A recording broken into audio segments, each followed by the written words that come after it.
Assalamualaikum warahmatullahi wabarakatuh guys. Jumpa lagi dengan Mr. Kresek teman-teman ya.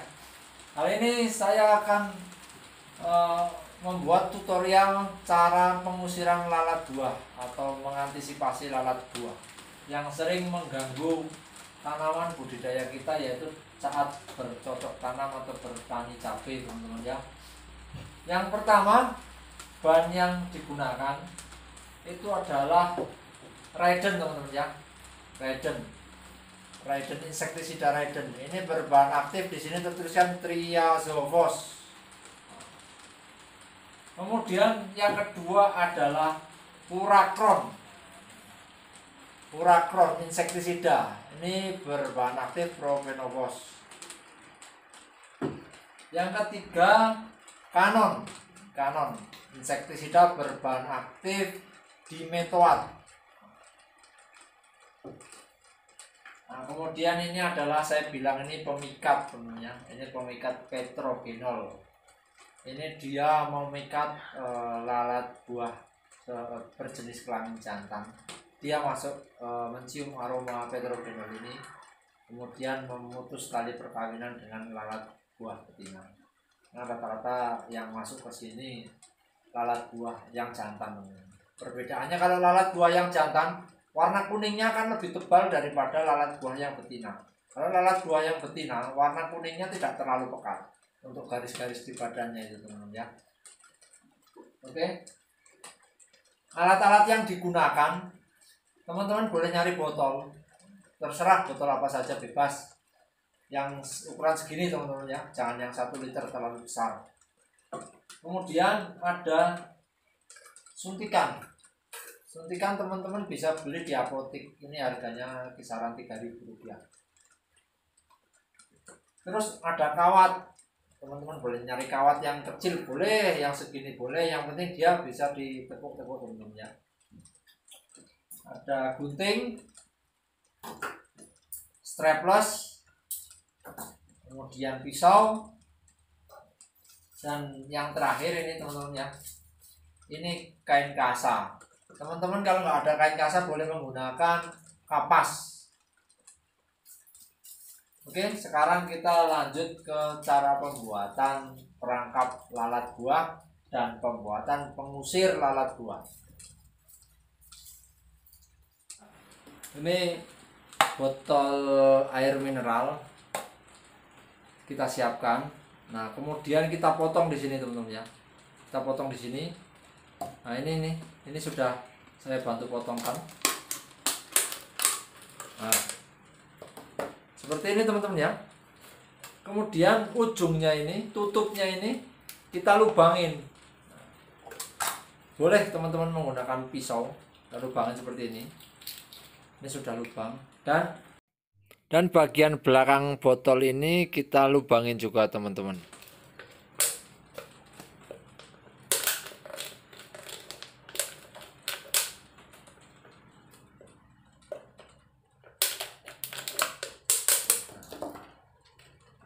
Sudah berlubang teman-teman ya. Nah, ini kawatnya bisa masuk, teman-teman bisa lihat. Habis itu kita bengkokkan teman-teman, bengkokkan. Ini kita bengkokkan. Ini buat mengikat kain kasa. Ini kain kasa teman-teman ya. Jadi ini kita masukkan dulu, panjangnya kan berlebih ini teman-teman ya. Usahakan panjangnya lebih. Kemudian kain kasanya kita masukkan di sini. Kalau segini terlalu banyak teman-teman ya, kita potong saja.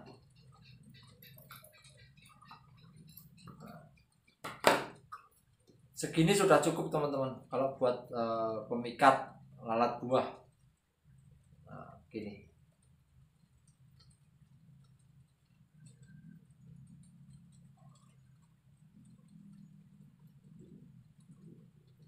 Cukup teman-teman ya. Nah, begini kelihatan teman-teman. Kemudian kita masukkannya dari sini. Nah, begini teman-teman ya. Kalau ini kita mentokkan kawatnya, otomatis kapasnya kan di atas.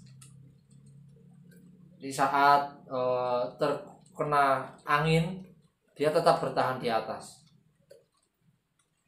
Kemudian atas ini teman-teman ya, atas ini kita bengkokkan lagi.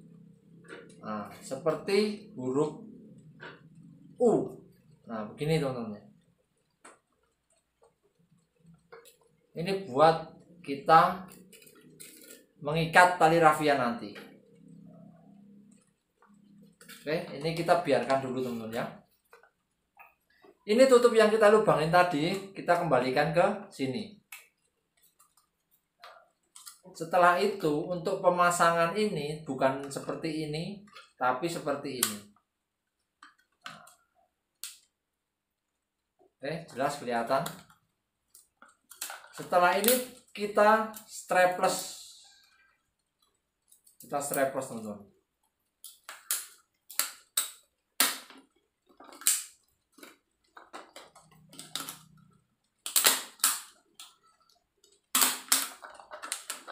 Tempat aja kita strapless. Nah, sudah kelihatan teman-teman ya. Begini wujudnya teman-teman. Jadi saya sarankan buat teman-teman untuk pembikinan lalat buah, lebih baik berdiri begini daripada ditidurkan begini. Nah, lebih baik berdiri begini daripada ditidurkan begini. Kalau ditidurkan begini, suatu saat datang hujan atau mungkin hujan angin, air bisa masuk lewat sini teman-teman ya. Nah, bisa masuk lewat sini. Tapi alangkah baiknya berdiri begini. Nah, jadi dia adapun lubang di sini tidak terlalu besar untuk air masuknya teman-teman ya. Jadi lalat buah masuk ke dalam sini, teman-teman ya, kelihatan lalat buah masuk ke dalam sini. Nah, setelah dia mencium aroma dari petrogenol itu, nanti dia mabuk, kemudian mati. Nah, dia akan berkumpul di kisaran lubang ini, kelihatan. Tapi kalau teman-teman tutupnya ini nggak dipasang, dia mudah masuk, mudah keluar. Kalau lubangnya kecil, dia masuknya bisa, keluarnya susah. Ya teman-teman ya. Nah, ini sudah berdiri seperti ini. Kemudian untuk petrogenol ini saya suntikan ada 2 teman-teman ya. Satu khusus petrogenol, satu khusus buat kanon. Jadi jangan disatukan antara pemikat sama pengusir. Nah, kita suntikkan ini ke kain kasa.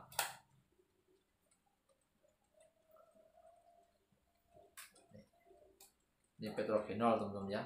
Saya ambil.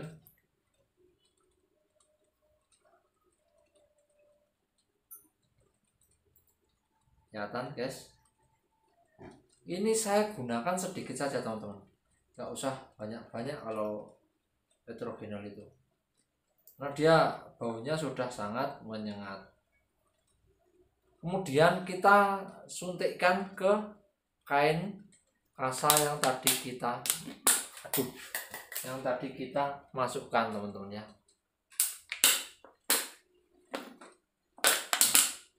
Ini guys, kita suntikkan di sini. Boleh dosisnya 1 mili boleh, setengah mili boleh. Nah, udah. Ini udah ada teman-teman ya di dalamnya petrogenolnya. Udah saya suntikkan di sini. Saya sarankan untuk petrogenol ini dipasang jauh dari kebun. Oke, saya ulangi sekali lagi, ini dipasang jauh dari kebun. Ini kisaran antara 50 meter sampai 100 meter. Kalaupun tidak ada jarak segitu, 20 meter juga boleh. Yang penting jangan dipasang di kebun kita. Untuk petrogenol pemasangan perangkapnya sudah jelas teman-teman ya. Gampang, simpel. Kita akan membuat pengusir teman-teman ya, menggunakan kanon. Nah, caranya begini teman-teman ya. Karena kanon ini kan aroma. Kita lubangin nih botol air mineral ini teman-teman ya. Kita buat lubang di sini. boleh 3 boleh 4, tapi jangan dipotong semuanya teman-teman ya.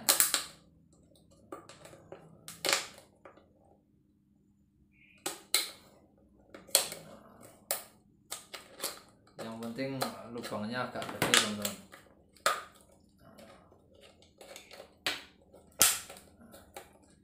Kelihatan teman-teman ya, ini udah saya potong, ini bisa masuk, ini tembus ke sana, ini kelihatan, ini udah kelihatan. Nah, kenapa saya lubangin teman-teman ya? Nanti kanon ini kita suntikkan ke dalam, ini nanti kita isi air segini, kanon kita nanti suntikkan. Nanti apabila tertiup angin masuk ke lubang di sini, lubang ini teman-teman ya. Jadi nanti aroma dari kanon yang kurang enak ini akan keluar, akan melindungi tanaman kita. Ini baunya sangat menyengat sekali teman-teman ya. Kalau saya sendiri tidak pernah menyemprotkan kanon ini ke tanaman saya, karena yang pertama saya menjaga kualitas tanaman cabai saya. Jadi buahnya ini aromanya tidak aroma dari kanon. Ini teman-teman yang belum pernah menggunakan kanon ini baunya sangat menyengat. Kadang di tangan juga jarang hilangnya ini.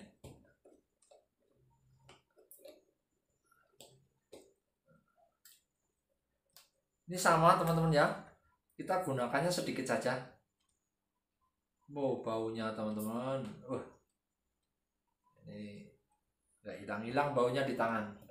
Makanya saya tidak pernah semprotkan ini ke tanaman cabai saya atau cabai yang sudah mulai mendekati masa panen. Nah, ini teman-teman ya, ini cuman 1,5 mili. Ini 1,5 mili. Ini kan lubangnya teman-teman ya. Nah, kita suntikkan di sini saja. Suntikkan di sini. Ini tetesannya kelihatan teman-teman ya. Kita habiskan di sini. Nah, warnanya putih. Kita tutup lagi. Kemudian apabila ini sudah ditambahkan air teman-teman ya, ini ditambahkan air sekitaran 1 cm saja. 1 cm saja teman-teman. Jadi nanti kalau aromanya sudah hilang, teman-teman bisa suntikkan lagi.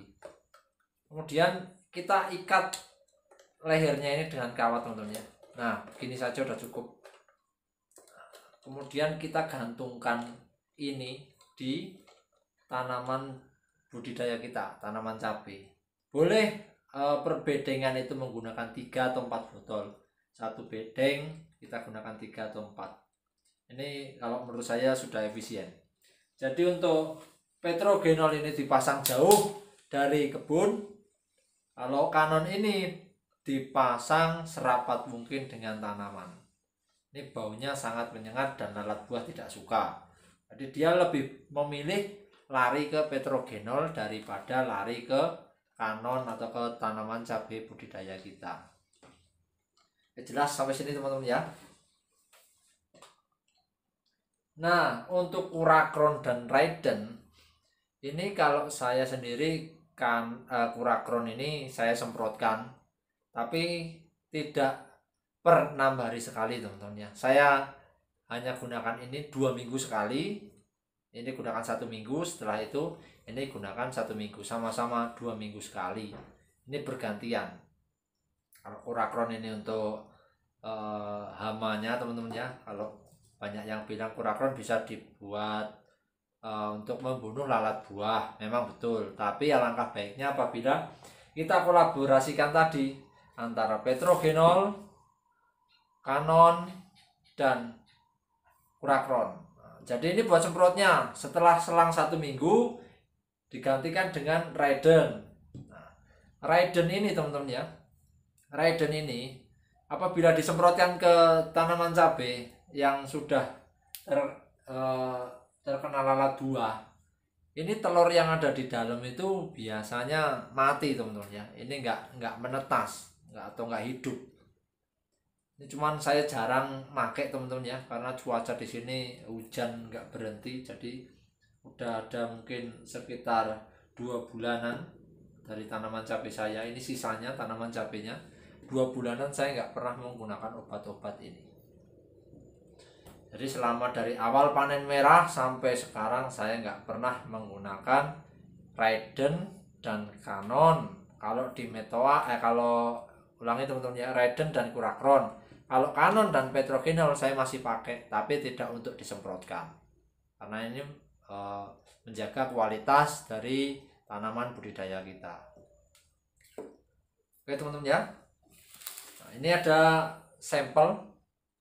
Ini yang busuk teman-teman ya. Kita coba cek dulu apakah di dalamnya masih ada lalat buahnya atau telur dari lalat buah. Biasanya berbentuk larva teman-teman ya.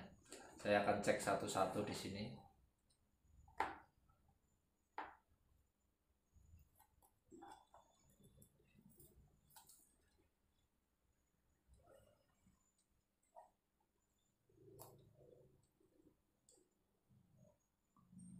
Di sini saya lihat tidak ada teman-teman ya. Tidak ada, mungkin dia sudah keluar dari cabai ini. Oh, masih ada teman-teman. Nih. Ini larva dari lalat buah. Teman-teman kelihatan? Nah, ini yang harus kita semprotkan, cuman saya nggak pernah lagi semprotkan Raiden. Jadi kalau pakai Raiden ini teman-teman ya, ini dia nggak akan hidup, dia akan mati nih. Teman-teman boleh coba silahkan. Selama saya menanam cabai rawit dewata 2 tahun, saya menggunakan Raiden ini, larva ini nggak hidup. Tetap bekas sengatan di tanaman di cabainya itu ada, tapi larva ini nggak hidup. Larva ini mati dan tanamannya, buahnya teman-teman ya, buahnya kembali normal dan keras. Oke, mungkin cukup sekian tutorial dari saya Mr. Kresek. Semoga bermanfaat buat teman-teman. Bagi yang sedang diserang hama larva lalat buah, semoga bisa menanggulangi penanggulangan dengan benar. Ingat, yang pertama adalah kita berbudidaya dan kita jual buat konsumen, utamakan keselamatan buat konsumen. Saya Mr. Kresek pamit. Assalamualaikum warahmatullahi wabarakatuh.